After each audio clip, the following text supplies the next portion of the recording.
36 साल, इतने वक्त में एक घर की 3 पीढ़ियां बदल सकती हैं। बच्चे बड़े हो जाते हैं, माँ बाप बूढ़े हो जाते हैं, लेकिन कुछ परिवारों के लिए कुछ सवाल वक्त के साथ जख्म बन जाते हैं।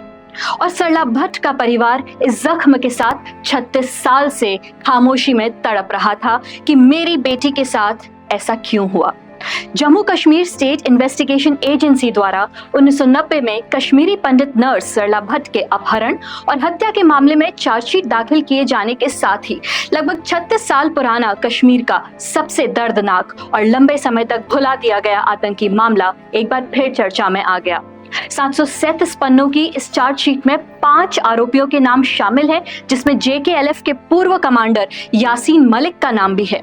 जांच एजेंसी के अनुसार यह इस मामले में अब तक की सबसे बड़ी कानूनी प्रगति है। ये वही मामला है जिसे शुरुआती आतंकवाद के दौर में कश्मीरी पंडितों पर हुए लक्षित हमलों के सबसे प्रतीकात्मक मामलों में से एक माना जाता है। उस रात सिर्फ एक नर्स की जान नहीं गई थी, हजारों कश्मीरी पंडित परिवारों के लिए घर शब्द का मतलब ही बदल गया था।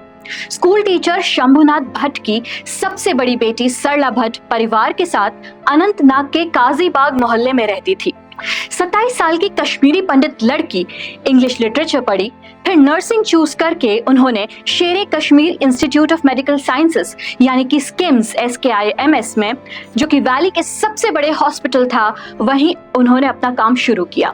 यहाँ वो एक स्टाफ नर्स थी। उनके कजन के अनुसार उन्होंने अपने प्रोफेशन को डेडिकेटेड रहने के लिए, परिवार की जिम्मेदारी निभाने के लिए शादी नहीं करने का फैसला लिया।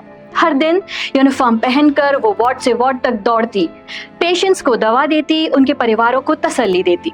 हॉस्पिटल के अंदर उसकी पहचान सिर्फ एक थी, सिस्टर सरला, लेकिन हॉस्पिटल के बाहर कश्मीर बदल रहा था। 1990 के बाद वैली में मिलिटेंसी तेजी से बढ़ने लगी थी। रात को गोलियों की आवाज, दिन में कर्फ्यू, दीवारों पर स्लोगन्स रलिव गलिव सलिव, लाउड स्पीकर्स पर हर सुबह किसी को धमकी मिलती, कभी किसी का घर तोड़ दिया जाता, किसी की दुकान बंद हो जाती, किसी का बेटा गायब हो गया और किसी ने खुद अपने बच्ची की और अपने परिवार की जान ले ली खुद के साथ कि वो कम से कम हवस के दरिंदों से बच जाएगी। डर अब रूटीन बन चुका था और इस बदलते हुए कश्मीर में अपनी हर सांस की गिनती करने लगे थे कश्मीरी पंडित परिवार। हजारों पंडित वैली छोड़कर जा रहे थे। सूटकेस में कपड़े कम भरे थे, यादें ज्यादा थी। किसी ने ताला लगाया और सोचा 2 हफ्ते बाद वापस आ जाएंगे, लेकिन वो 2 हफ्ते कई लोगों के लिए आज तक खत्म नहीं हुए। और इसी बीच एक सवाल बार बार सरला से भी पूछा जा रहा था कि तुम अभी तक यहाँ क्यों हो। लोग जा रहे थे, मोहल्ले खाली हो रहे थे, पर सरला रोज ड्यूटी पर निकल जाती। SIA इन्वेस्टिगेशन के मुताबिक बढ़ते हुए खौफ और धमकियों के बावजूद उन्होंने हॉस्पिटल जाना नहीं छोड़ा। शायद उन्हें लगता था कि हॉस्पिटल पॉलिटिक्स से ऊपर होता है, इंसानियत बंदूक से बड़ी होती है। लेकिन 1990 का कश्मीर इंसान को इंसान नहीं मान रहा था। अप्रैल 1990 हवा में अजीब सी बेचैनी थी। हर घर में एक ही बात, और कितने दिन और कितनी रात, अगला नंबर किसका।